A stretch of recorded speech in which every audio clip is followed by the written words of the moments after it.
Gli archivi parrocchiali di Gorgo al Monticano, a dire il vero, per quanto riguarda il campanile, il suo campanile e le sue campane, non raccontano molto. La maggior parte del materiale documentale, date, aneddoti, storie, li ho trovati piuttosto lontano da qui, in giorni di ricerca a Vittorio Veneto, nella biblioteca e nell'archivio del seminario.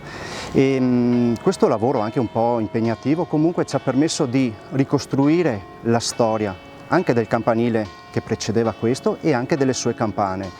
e tutto il susseguirsi poi di vicissitudini. È stato un viaggio, un'avventura molto interessante che ha permesso anche di scoprire materiale inedito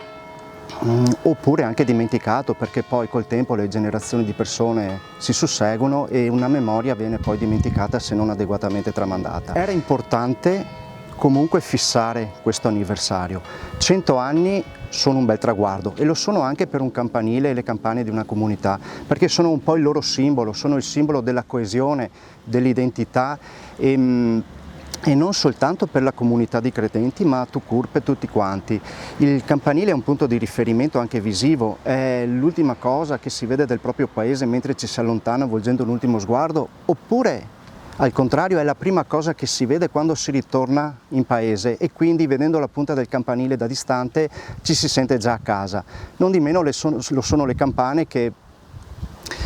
prima dell'avvento un po' di questa mutazione che ha interessato anche i nostri piccoli paesi, che sono scanditi adesso nel loro ritmo frenetico dalle sirene delle fabbriche, le campane una volta suonavano e segnavano il lavoro quotidiano delle persone nei campi, e suonavano per tutti. Quindi questo è un appuntamento a cui ci tenevamo molto, e proprio per questo significato che raggruppa non soltanto la comunità cristiana parrocchiale, ma proprio tutto l'intero paese che in essa, nelle campane e nel campanile, si riconosce. Innanzitutto la campanologia è un'arte tramandata ai nostri predecessori campanari, soprattutto anche qui nel territorio, quando all'inizio del 1200 c'era l'usanza di suonare il campanotto per le solennità, quindi le maggiori feste patronali. Si suonava praticamente tenendo conto dei battagli, cioè i battocci in dialetto, all'interno dei bronzi, legati con delle cordette, e suonavano delle melodie di vasta scelta o discrezione del campanaro presente al tempo, e si potevano giocare appunto con gli accordi musicali in base alle scale musicali delle campane disposte in base appunto al territorio. Venimento Gorgo al Monticano ha una scala in Re bemolle 3 di quarta maggiore, perché non c'è il Sol bemolle ma c'è la bemolle, quindi Re bemolle, Mi bemolle fa 3 e La bemolle, appunto tutte un po'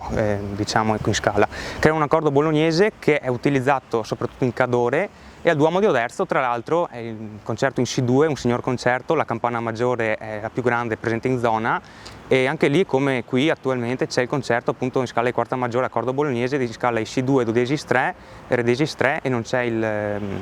praticamente il Mi, ma c'è il Fa diesis 3, e quindi crea proprio un accordo musicale.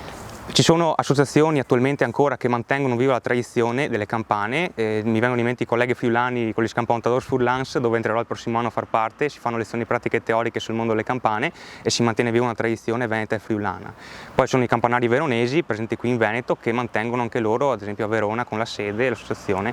il discorso proprio di campanologia e studio del sistema veronese, come appunto in Cattedrale a Verona il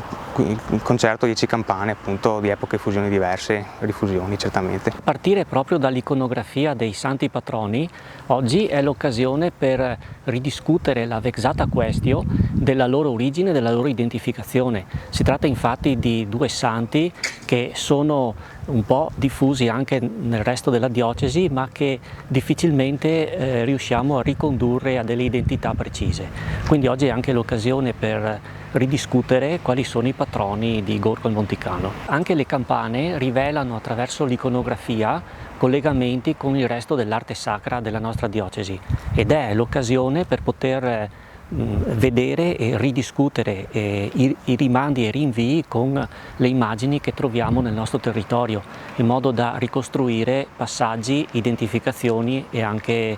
collegamenti.